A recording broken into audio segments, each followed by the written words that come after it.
다 같이 사도신경으로 우리의 신앙을 고백하며 사순절 네 번째 새벽 예배를 주님의 이름으로 드리겠습니다. 전능하사 천지를 만드신 하나님 아버지를 내가 믿사오며 그 외아들 우리 주 예수 그리스도를 믿사오니 이는 성령으로 잉태하사 동정녀 마리아에게 나시고 본디오 빌라도에게 고난을 받으사 십자가에 못 박혀 죽으시고 장사한 지 사흘 만에 죽은 자 가운데서 다시 살아나시며 하늘에 오르사 전능하신 하나님 우편에 앉아 계시다가 저리로서 산 자와 죽은 자를 심판하러 오시리라. 성령을 믿사오며 거룩한 공회와 성도가 서로 교통하는 것과 죄를 사하여 주시는 것과 몸이 다시 사는 것과 영원히 사는 것을 믿사옵나이다. 아멘. 우리 함께 찬송가 436장 함께 찬양하겠습니다.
오늘 우리가 함께 나눌 말씀은 시편 27편 1절 말씀입니다. 제가 받들어서 읽겠습니다. 여호와는 나의 빛이요 나의 구원이시니 내가 누구를 두려워하리요. 여호와는 내 생명의 능력이시니 내가 누구를 무서워하리요. 아멘. 우리 함께 기도하겠습니다. 하나님 고맙습니다.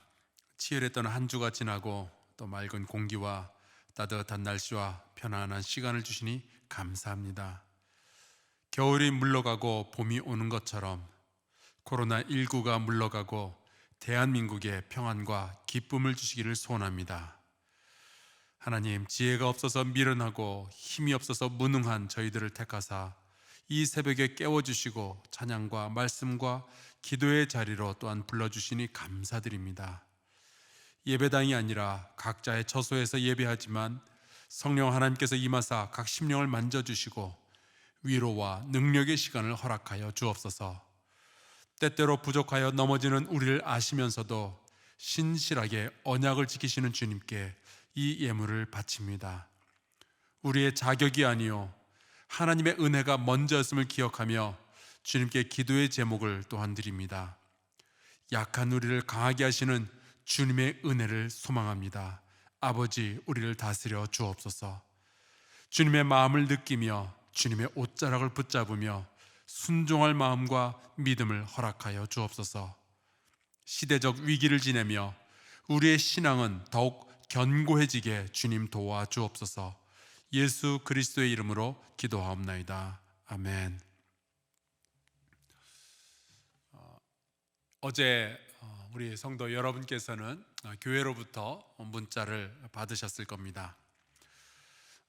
하지만 이러한 중요한 목회적 결정에 대해서 담임 목사인 제가 직접 성도 여러분께 설명을 드리는 것이 예의일 것 같아서 잠시 말씀을 드리도록 하겠습니다. 조금만 조심하면 금세 사라질 것 같았던 코로나19가 신천지라는 이기적이고 거짓된 사이비 집단을 매개체로 하여서 급속도로 퍼져가고 있습니다. 양천구, 강서구, 구로구 그리고 부천 등지에서 코로나19 확진자가 등장을 했고요. 이제는 누가 감염병의 피해자가 될지, 누가 그 감염병의 전파자가 될지 알지 못하는 그러한 상황이 되었습니다. 저는 우리 한사랑교회의 예배가 세상 사람들의 마음속에 근심거리가 되지 않았으면 좋겠습니다. 우리의 모임이 하나님의 영광을 가리는 시비거리가 되지 않았으면 좋겠습니다. 감사하게도 우리 한사랑교회는 작년에 리모델링을 통해서 온라인 예배를 드릴 수 있는 모든 준비를 다 마쳤고요. 불과 2주 전에는 온라인 주보까지 전부 완성을 하게 되었습니다. 그 모든 것이 이 때를 위함이 아니었는지 생각하게 됩니다.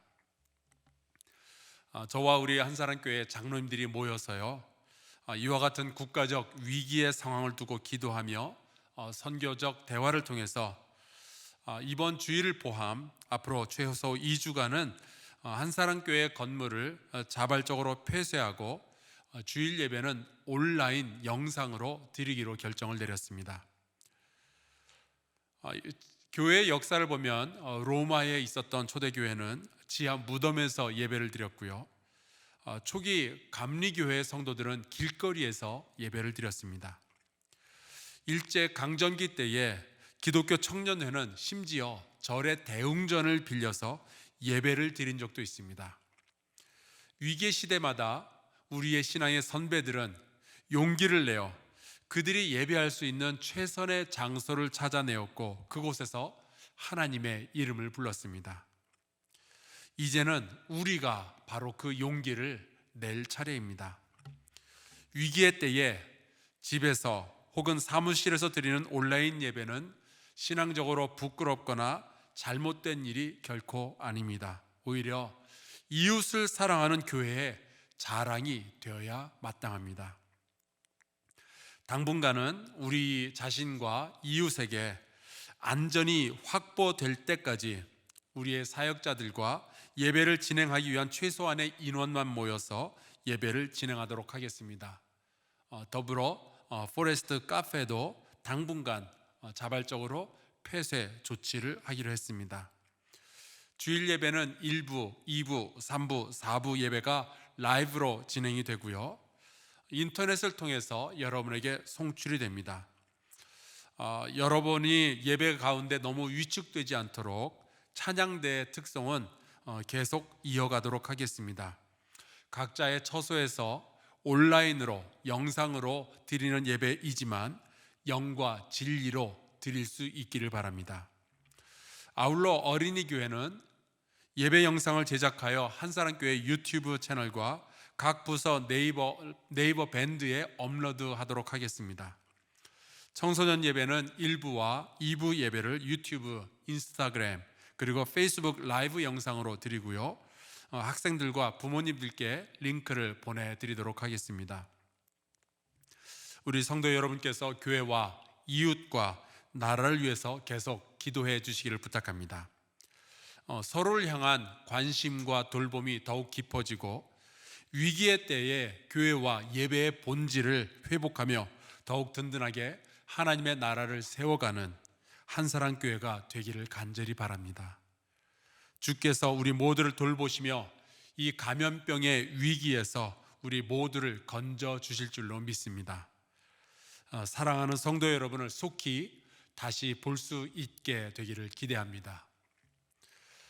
오늘은 우리 장병순 성도, 김명순 권사님, 장인홍, 이유진, 장태홍 가정에서 식사 대접을 하십니다.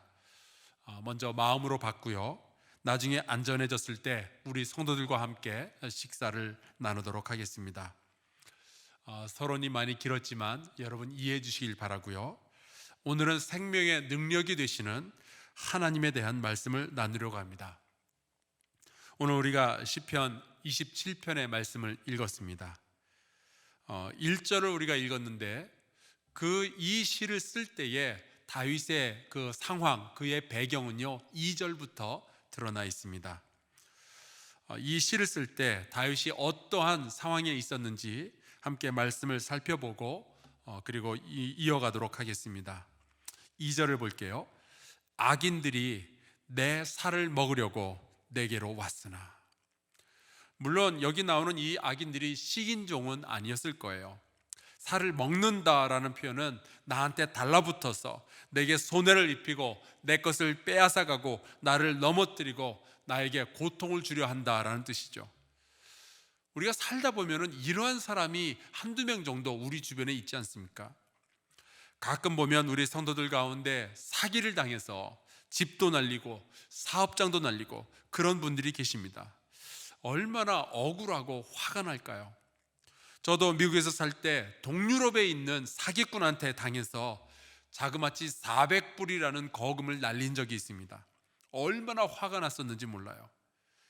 하나님 벼락을 내려주옵소서. 거의 그렇게 기도할 뻔했어요. 사기꾼들은요 아예 처음부터 작정하고 그렇게 달라붙는데요. 그러면은 웬만하면은 사람들이 다 속는답니다. 요즘 신천지에 대한 뉴스가 자주 뜨는데 이 신천지가 좀 그렇죠. 교회에 잠입해서 사람들을 빼가기도 하고 교회 안에 막 문제를 일으키기도 하고 말이죠. 며칠 전에 뉴스에 보니까 대구의 어떤 교회 장로님의 부인이 코로나19 확진자여서 알아봤더니 신천지 신도였다는 것이 밝혀졌습니다. 그리고 알게 된 것이 바로 그 신천지 성도 때문에 이전 목사님이 교회에서 사임도 하고 정말 어려움을 많이 겪었다는 거예요. 주변에 그런 사람 하나만 있어도 참 어려운데 다윗은 그런 악인이 하나가 아니라 여럿이 있었다라고 말하고 있습니다. 또 3절에 보면은 이렇게 말하고 있어요. 군대가 나를 대적하여 진칠지라도. 나를 대적하는 군대가 있다는 거예요. 그것도 사울 왕이 지휘하는 친위대입니다. 정말 잘 훈련되고요 강한 군대죠. 그 군대가 나를 죽이려고 따라다니는 거예요. 여러분 이래가지고 어떻게 살겠어요? 잠이나 제대로 잘 수 있겠어요? 12절에 보면은 또 다른 상황이 있습니다. 위증자와 악을 토하는 자가 일어나 나를 치려 함이니이다. 다윗은 거짓말하는 사람들 때문에 굉장히 힘들어 했었습니다. 여러분 주변에 여러분에 대해서 나쁜 말 하는 사람 하나만 있어도 정말 신경 많이 쓰이지 않습니까? 전 그렇더라고요. 지난 3일간 우리가 유튜브로 영상을 통해서 새벽 예배를 드렸죠. 매일 1000명이 넘는 성도들께서 이 영상을 보셨는데 참 감사했었습니다. 그런데 누군가 딱 한 명이 매일같이 유튜브 영상 밑에 싫어요 그 표시를 남겨놓더라고요. 그것도 3일 내내. 누군가 장난으로 그랬겠지. 혹은 집에서 예배드리지 말고 교회 나와서 예배드리면 좋겠다, 그런 생각을 해서 그랬겠지 싶으면서도 마음이 찜찜한 거예요. 제가 소심증이 좀 있거든요. 그런데 다윗의 주변에는 악을 토하는 자가 있어서 다윗에게 작정하고 해를 끼치려고 한다는 거예요. 그뿐만이 아닙니다. 10절에 보면은 이런 말씀이 나와 있어요. 내 부모는 나를 버렸다. 부모를 버리는 자식은 종종 있다고 제가 얘기를 듣지만 부모가 어떻게 자식을 버릴 수가 있겠어요? 그런데 다윗은 자기가 가장 사랑하고 의지했던 부모로부터도 버림을 받은 거예요. 그럴 만한 사연이 없었던 것은 아닙니다. 이스라엘 왕이었던 사울 왕이 다윗을 잡아 죽이려고 추격을 하는데 부모가 어떻게 이 아들이지만 다윗을 도울 수가 있겠어요? 그냥 다른 나머지 자식들과 같이 살긴 살아야 되겠죠. 하지만 다윗은 그런 상황을 알면서도 정말 외롭고 힘들었을 거예요. 어때요, 여러분? 이 시편 27편에 여기저기 보면은 다윗은 정말 살맛나는 인생을 살고 있었을까요? 아니면은 죽지 못해 사는 그런 인생을 살고 있었을까요? 저는 아무리 봐도 이 다윗의 삶이 그렇게 부러워 보이지 않았습니다. 그런데 이 시편을 읽어보면요, 시편 27편은 전혀 슬프거나 어두운 시가 아닙니다. 탄식하는 시도 아니에요. 이 시에는 외로움도 보이지 않고 두려움도 보이지 않습니다. 이 시에는 기쁨과 소망과 승리와 감사가 넘쳐나고 있어요. 이 시를 보면은 생명의 에너지가 막 흘러 넘치고 있습니다. 어떻게 그럴 수가 있을까요? 다윗은 생명의 능력을 주변 환경이나 주변 사람들에게서 찾지 않고 여호와 하나님으로부터 찾고 있었기 때문입니다. 내가 돈이 좀 있어야 살겠다가 아니고, 내가 건강해야 살겠다가 아니고, 내가 성공해야 살겠다가 아니고, 내가 어느 사람들로부터 인정받아야, 내가 사랑받아야 살겠다가 아니고, 나는 주님만 있으면 살겠습니다. 이 고백을 이 다윗이 가지고 있었던 거예요. 그래서 오늘 우리가 함께 읽은 이 1절에 다윗이 이렇게 기록했습니다. 여호와는 나의 빛이요 나의 구원이시니 내가 누구를 두려워하리요? 여호와는 내 생명의 능력이시니 내가 누구를 무서워하리요? 여러분, 이 한 절만 읽어봐도 이 시의 힘이 느껴지지 않습니까? 이 다윗의 고백이 사순절을 지나며 감염병과 싸우는 저와 여러분, 그리고 대한민국 모든 사람들에게 고백이 될 수 있기를 주의 이름으로 축복합니다. 하나님은 저와 여러분의 생명의 능력이 되시는 줄로 믿습니다. 다윗은 하나님이 자기 생명의 능력이라는 것을 알고 있었어요. 그래서 그는 인생이 찾아오는 모든 고통의 순간에도 믿음으로 반응하고 있는 거예요. 3절 말씀 볼까요? 군대가 나를 대적하여 진칠지라도 무너질 거다가 아니라 나는 여전히 태연하리로다. 다윗은 그 고통 앞에서 쓰러지는 것이 아니라 그 앞에서 정말 뻔뻔할 정도로 당돌하게 믿음으로 반응하고 있는 거예요. 10절, 내 부모는 나를 버렸으나 그래서 내가 좌절하리로다 우울하리로다가 아니라 여호와는 나를 영접하시리이다. 여러분, 그 상황이 왜 외롭지 않겠어요? 왜 아프지 않겠어요? 그런데 그 아픔 앞에서 다윗은 믿음으로 반응하고 있는 거예요. 괜찮아. 왜냐하면 주님이 나를 영접하여 주실 테니까. 그래서 다윗은요, 심리적으로도요, 영적으로도요, 무너지지 않는 거예요. 하나님이 생명을 주시는 아버지이신 것을 확신하니까 자기를 해치려는 위증자들과 악을 토하는 자가 있지만 13절에 보면 이렇게 고백하고 있는 거예요. 내가 산자들의 땅에서 여호와의 선하심을 보게 될 줄 확실히 믿었도다. 지금은 억울하고 지금은 힘들어도 결국 하나님께서 모든 일들을 협력하여 선을 이루실 줄로 확실하게 믿고 있다는 거죠. 여러분, 살다 보면요, 고난은 누구에게나 다 찾아옵니다. 하나님을 믿는 우리에게도, 하나님을 믿지 않는 세상 사람들에게도 고난은 다 찾아오게 되죠.